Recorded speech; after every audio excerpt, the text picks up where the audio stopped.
Da. Mazda noastră a ajuns la final de drum, cred, nu știu încă sigur. Angie pe rampă. Mașina e ancorată. Iar cei băieții de la SOS Meyer. Never set the same? Ok. Nu mai pot filma că trebuie să mă urc în mașină. Asta filmăm în mașină. O să avem un drum cu spatele, deci o să mergem cu spatele. S-ar putea să avem nevoie de o pungă din aia de... Oi! O pungă din aia de vomitat. Să sperăm că nu. Dar o să vedem cum e. Da, dragă, aici ședem sus. Oi! Am uitat să deschidem geamurile și o să murim de căldură o oră. Deci, am pornit-o. Parcă filmăm dăm în spate. Hai că bine că am plătit asigurare. Da, ați văzut? Aveam asigurare și aveam full casco. Altfel nu știu ce ne-am fi făcut. Asta ne costă 500 de coroane, dacă nu aveam full casco ne costa 2500 până la cel mai apropiat magazin. Nu magazin. Atelier sau ce. Service. Service. Da. Deci merită asigurarea auto. Nu știu niciodată când ți se întâmplă ceva cu mașina. Nu ne-am așteptat să se spargă pompa de apă sau să se strice. Ce era? Pompă de apă? Așa e, probabil, nu știm. Asta e ipoteza teoria, la care am ajuns noi. dar după simptome poate să fie pompa de apă, pot să fie alte lucruri. Dar ne scutură rău aici. Cel mai probabil e pompa de apă și posibil să fie garnitura de chiulasă. Și dacă e garnitura de chiulasă, atunci avem o mare problemă, pentru că asta ar însemna o cheltuială mai mare decât face toată mașina. și atunci va trebui să ne cumpărăm altă mașină. Da, da. Să Dar vedem ce ne-a scris. priveliștea e superbă. It's gonna help me stand,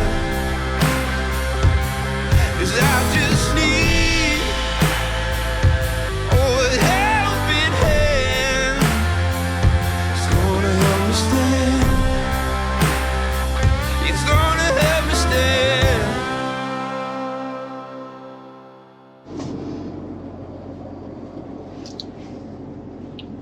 Prima dată când am stat la volan și nu conduce și totuși mașina merge. Și noi suntem... Restul Zarapalp, da. Eu pe Candy Crush, Dan pe fiind se uită după mașini.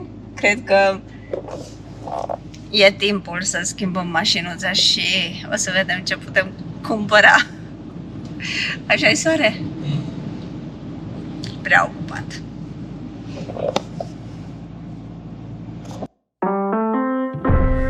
Wash me in the water, cleanse me in the mercy of your love. I need a heavenly touch,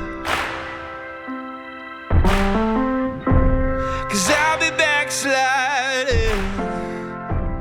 I need a little guiding for my... Aici, în câteva zile, o să stea O altă mașină. Deocamdată avem o Toyota mică care am primit-o împrumut de la Gabriel și Modesta. Și ne bucurăm mult de tot că am avut posibilitatea de a avea o mașină cu care să circulăm în timp ce Mazda deja e dat la fier vechi. Că nu se mai putea repara deloc. Și acum o să vă ducem să vedeți mașina pe care vrem să o cumpărăm.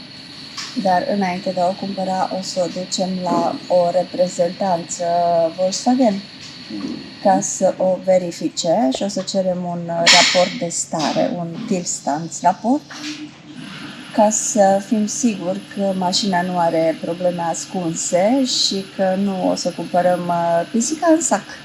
soul. Only heaven knows, 'cause I just need a helping hand. It's gonna help me stand. Întotdeauna când îți cumperi o mașină, te gândești la multe aspecte ce fel de marcă, ce fel de model, ce fel de motor, dacă să fie nouă sau dacă îl cumperi una folosită, ce ai nevoie de ea, care e planul de viitor, să zic așa, cu mașina, dacă o folosești pentru tine acasă sau dacă ai, cum avem noi, gândul de a merge în România și ai nevoie de o mașină sigură la drum, o mașină comodă în care să te simți confortabil. De exemplu, putea spune că într-un fel ne gândim mai mult la astfel de călătorii cu mașina în alegerea pe care ne gândim să o facem, decât circularea pe distanțe scurte, pentru că locuim central în Dramen deocamdată pentru următorii 2 ani și în principiu în centru nu ai nevoie de mașină. Deci primordial alegerea este orientată spre călătoriile mai lungi, atât în legătură cu munca pe care o am eu de făcut, dar și în legătură cu călătoriile în România. Și poate să fie puțin ciudat să cumperi o mașină pentru un asemenea motiv, că în mod normal îți cumperi mașină ca să ai cu ce să te deplasezi de acasă la muncă, la cumpărături și așa mai departe. Dar fiecare dintre voi are prioritățile lui, fiecare gândește într-un anume fel. Eu încerc să mă dezleg de numele mașinii și de marca mașinii și să mă gândesc la ceea ce oferă acea mașină în legătură cu prestațiile, randamentul, durabilitatea mașinii, cât de mult te poți baza pe tehnica folosită în acea mașină pentru a îți atinge scopul de a ajunge de la A la B, fie că între A și B sunt 3000 de kilometri sau 500 sau 10.000. Cam astea sunt gândurile care le am astăzi când mergem spre acest dealer, această firmă care vinde mașini folosite și, cum spuneam mai înainte, mergem să o luăm de acolo și să o ducem noi la un alt dealer, Albjerg, care se ocupă de Volkswagen și Audi. Am avut și avem o înțelegere cu ei ca ei să ia mașina și să-i facă o verificare tehnică completă, prin care să dezvăluie dacă există probleme pe care le poate avea mașina, în afară de uzura normală pe care o ai la o mașină de-a lungul anilor. În funcție de ceea ce va reieși din acel raport, vom putea să vedem dacă vor fi cheltuieli suplimentare mari sau mai mici, sau dacă nu vor fi, vom putea să facem o alegere calificată dacă mașina asta merită investiția pe care vrem să o facem. Și evident nu poți exclude toate lucrurile, dar procedând astfel încerci să te gardezi, să zic așa, din mai multe puncte de vedere pentru a te asigura că mașina, de exemplu, n-a fost expusă la un accident. Știm că mașina a avut un accident în 2014, dar a fost un accident minor. A fost înregistrat acel accident și mașina a fost reparată la un service, la o reprezentanță pentru marca respectivă, adică Volkswagen. Deci acolo nu sunt lucruri ascunse în ce privește asta. Mașina la care ne gândim este un Volkswagen Touareg din 2012, are 159.000 de kilometri la bord, un motor de 3 litri, 245 de cai putere și în principiu este o mașină foarte confortabilă. Sperăm să fie și o mașină bună. Acum vine tipul care să ne deschidă mașina să putem duce la Volkswagen.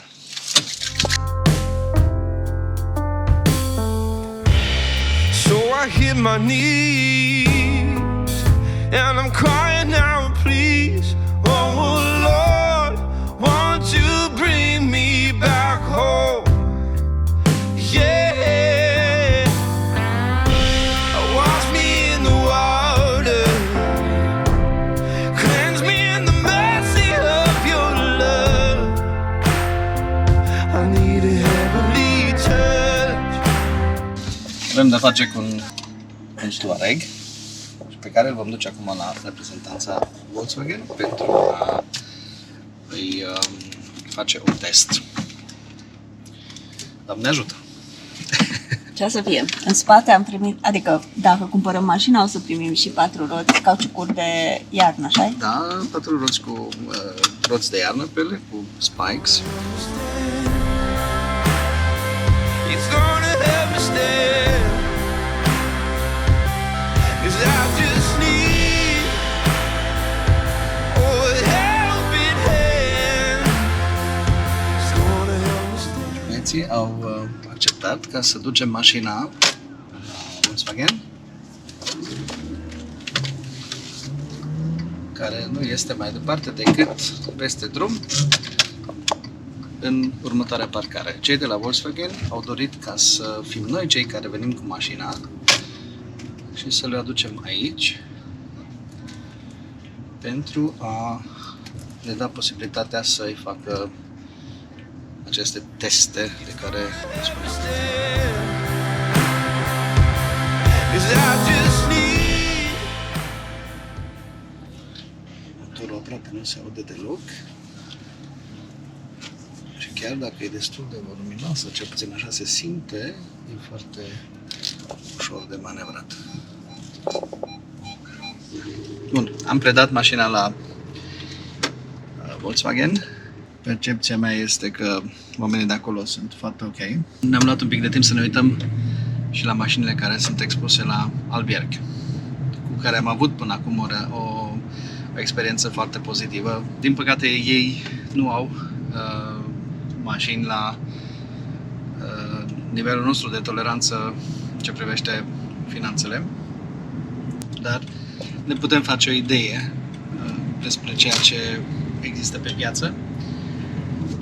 În schimb, este o problemă pentru că întotdeauna trebuie să-ți faci un plan câți bani vrei să investești pentru o mașină. Și există diferite moduri de a face târguri și cumperi de la un privat, te târguiești la preț, așa mai departe, îți asumi niște riscuri sau mergi la un dealer și îți asumi niște riscuri și până la urmă vezi cu ce ai rămas și dacă târgul a fost un târg bun sau nu. Fiecare se bazează pe experiența proprie, pe simțuri, pe ceea ce spun alții. Motivul pentru care noi am ales să ne uităm la modelul ăsta și să căutăm o mașină în segmentul ăsta au fost și recomandările altora. Spuneam, este un Touareg de la Volkswagen. Eu nu m-aș fi gândit la asemenea mașină inițial și am verificat sau ne-am uitat, ok, ce ar fi să cumpere o mașină nouă care să fie asemănătoare în ce privește mărimea și așa mai departe versus una folosită. Care sunt avantajele și dezavantajele? Evident că o mașină nouă într-un segment mai mare, SUV, bate spre 500.000 în funcție de ce model și ce marcă dorești să cumperi și deja pică din start. O mașină nouă în segmentul ăsta de 300.000 de coroane nu găsești, din nou, nici în segmentele mai mici. Pentru că, în mod normal, sunt undeva la 360, 370.000, 400.000 chiar. Și atunci trebuie să faci un compromis și să iei o mașină folosită care încă are un fel de garanție sau nu are, depinde. Și aici intervin, cum am spus, experiența, cunoștințele și factori care, într-un fel sau altul, te asigură că alegerea ta e bună. Cum am spus, noi am acționat în direcția asta la recomandarea unor oameni care au avut de-a face cu mașini, care se ocupă de mașini, care repară mașini și am ales să verificăm ipoteza asta. Cred că ceea ce face Audi astăzi sau cei de la Volkswagen cu acest test ne vor confirma sau infirma teoria. Și dacă lucrurile vor fi ok, atunci vom opta pentru o asemenea mașină care se încadrează în limita noastră de finanțe. E foarte tentant când vezi alte mașini să te gândești, dacă mai dau încă 70.000 sau încă 80.000 pe asta, atunci am o mașină mult mai nouă și poate mai am și un rest de garanție. E tentantă ideea, dar tu de fapt faci un compromis cu propriile tale limite. Te gândești, mai întind un pic și atunci o să ajung, dar deja din start te-ai întins la o anumită sumă, iar dacă faci compromisuri cu tine însuți, s-ar putea că dacă într-adevăr ajungi să ai o problemă, să te încarci prea mult și să riști să pierzi mai mult. De aceea e bine să aveți capul rece și să gândiți la rece când mergeți la așa ceva, pentru că tentația e acolo și e foarte ok să te uiți și să verifici și alte perspective și alte opțiuni, dar dacă ți-ai pus din start o limită, încearcă să te ții de limita respectivă, chiar dacă tentațiile sunt mari pe parcurs. Deci astea sunt într-un fel reflexiile mele pe tema asta în momentul de față. Este luni, am predat mașina la atelier și sper că în timpul zilei, spre după masă, să fiu chemat să o iau cu tot cu raportul pe care l-am solicitat. Raportul costă 1500 de coroane și este făcut pentru noi, nu pentru dealerul de la care vrem să cumpărăm mașina. Deci raportul rămâne al nostru. Da, investim 1500 de coroane ca cineva să ne spună cum arată mașina asta, cât e de uzată și eventual ce probleme pot apărea pe parcurs și cât de costisitoare vor putea fi. Nu ni se dă o sumă foarte detaliată a eventualelor reparații sau așa, dar îți faci o idee cam în ce situație se află mașina și cam la ce te poți aștepta. Evident că nu stă nimeni să dea cu în zațul de cafea să-ți explice exact în ce zi ți se va sparge o roată sau vei avea de schimbat o pompă de apă sau așa ceva, dar vei ști că mașina este la un grad de uzură normal cu vârsta, că distribuția, cutia de viteze, suspensia și așa mai departe sunt în stare de funcționare, că nu există lucruri ascunse care pot provoca surprize neplăcute. Și cam asta este ceea ce ne va spune raportul. Iar după masă, când îl vom primi, am să îl parcurg împreună cu voi să vedeți cum arată. Bine, acei 1500 de coroane sunt un serviciu pe care noi îl solicităm de la Alberg pentru noi. Deci acei bani vor rămâne dați. E responsabilitatea noastră, este dorința noastră de a face asta. Puteam să mergem la dealerul de unde vrem să cumpărăm mașina și să o luăm așa, pe nevăzute, și asta ar fi fost. Dar nu vreau să fac asta. Nu-mi permit să dau 1500 de coroane ca să am o părere calificată despre mașină și de fapt îmi cumpăr accesul la o părere calificată care să mă ajute să iau o decizie da sau nu în legătură cu achiziția mașinii. Bună, dragi prieteni! Cum suntem în mașina despre care vă vorbeam acum câteva zile? După ce am verificat-o la un dealer de Volkswagen Audi, Alberg, în Drammen, și am primit rezultatul cu raportul stării în care se află mașina, ne-am decis să o cumpărăm. În principiu, mașina avea două probleme mai mici. Una era o bujie incandescentă care nu funcționa și care trebuia schimbată. Și cei de la Volkswagen mi-au recomandat să le schimbăm pe toate 6 odată. Iar cea de-a doua problemă erau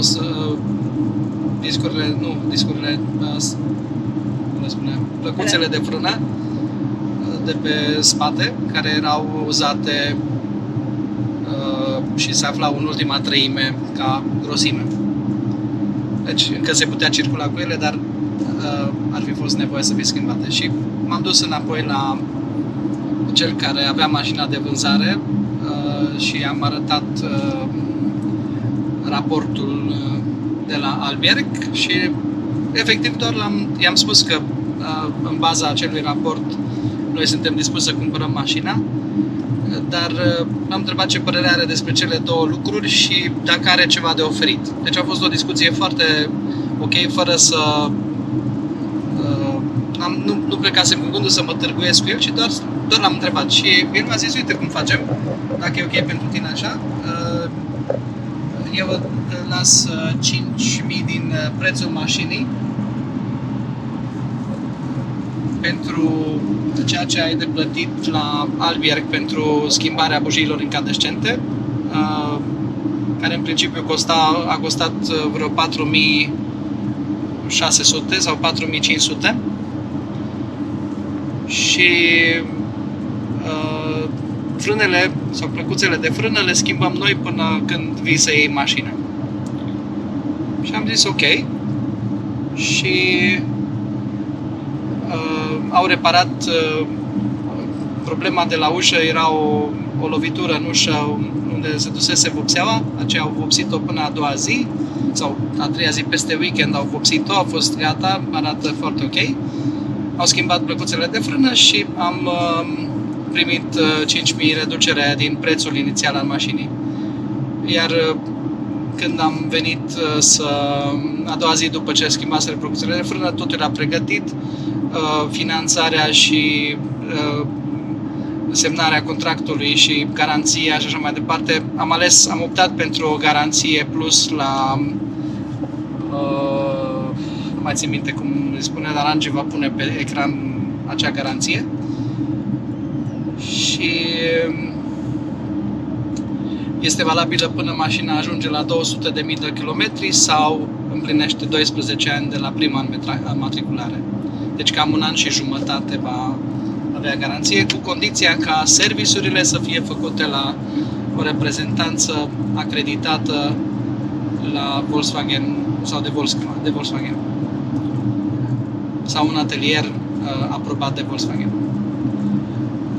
Primele impresii după ce s-a finalizat achiziția și am început să facem primele sute de kilometri este că mașina funcționează fără probleme, toate sistemele, tot ceea ce aparține de ea funcționează fără niciun fel de greșeală. N-am sesizat niciun fel de erori deocamdată. Mașina se simte sigură, e mare, neobișnuită pentru noi, dar ne acomodăm repede. O provocare a fost să o băgăm în parcarea noastră prima dată, pentru că la blocul unde locuim avem o parcare, un sistem de parcare semi-automat, unde bagi mașina într-un fel de colivie și sistemul o mută la locul ei. Are o poziție anume. Și sunt 2 rânduri la fiecare nivel, sunt 3 nivele și noi suntem în rândul din spate, adică în al doilea rând, și atunci trebuie să trec de primul loc și după aceea să intru la locul meu și trebuie să trec printr-o poartă metalică pe care este fixat lanțul care ridică și coboară platformele. Și prima dată n-am știut cum să întoarcem oglinzile. Acum, între timp, am descoperit că există un buton inteligent aici pe ușă. Și prima dată am intrat cu oglinzile deschise și am intrat la câte 5-6 mm de fiecare parte. Iar mașina, având un sistem de alarmă pentru parcare, a țiuit pe toate părțile pentru că eram foarte aproape de componentele metalice din boxa în care parcăm. Dar după ce m-am aprofundat puțin în instrucțiuni, în cartea de instrucțiuni, mi-am dat seama unde e butonul magic și am reușit să închid oglinzile și să parcăm. Și acum, după câteva parcări și ieșiri și intrări în parcare, lucrurile s-au liniștit și am devenit tot mai sigur. Mare mulțumesc lui Alin Macadi, care ne-a îndrumat în procesul ăsta și care ne-a încurajat să ne uităm la o astfel de mașină pe care înainte doar visam să avem ceva de genul ăsta. Acum este o mașină la mâna a doua, dar care sperăm și ne bazăm puțin și pe experiența altora, are un preț destul de ok la piesele de schimb, este durabilă, trainică, are un motor care sperăm noi ne va purta încă câteva sute bune de mii de kilometri. Cam asta am putea spune în momentul de față. Mașina merge ca o albinuță, nu ne putem plânge de nimic deocamdată, poate că de consum. Acum, în seara asta am făcut un plin și o să testez consumul la drum întins până la Drammen. Să vedem cam cât am consumat pe 100 și ceva de kilometri, 140 de kilometri până ajungem acasă. În rest, deja am făcut o programare pentru un service în România la Baia Mare, la Auto Hero sau Hero Auto, nu știu exact cum se numesc. Așa că odată ce ajungem în țară vom merge la ei să îi facem un service care va fi înregistrat în cartea ei de revizii și care să asigure că avem și garanția de mobilitate. Garanția de mobilitate este în felul următor. Atunci când îți faci revizia tehnică, serviciul, la intervalele care sunt prescrise de către producătorul mașinii, Volkswagen operează cu garanția de mobilitate. Adică atunci când tu te duci la un service acreditat de Volkswagen și îți faci acolo revizia, ei verifică toate părțile, au un checklist de nu știu câte zeci de puncte pe care îl verifică și dacă toate sunt ok, atunci îți oferă o garanție de mobilitate, în sensul că dacă tu ești la drum și ai o problemă cu mașina, îi suni și ei se asigură că tu rămâi mobil mai departe, adică că îți repară mașina și te poți deplasa mai departe. Asta e indiferent în orice țară? Și asta e valabil în orice țară. Eu aveam garanție de mobilitate la Mazda când am avut problemele din Ungaria în 2013.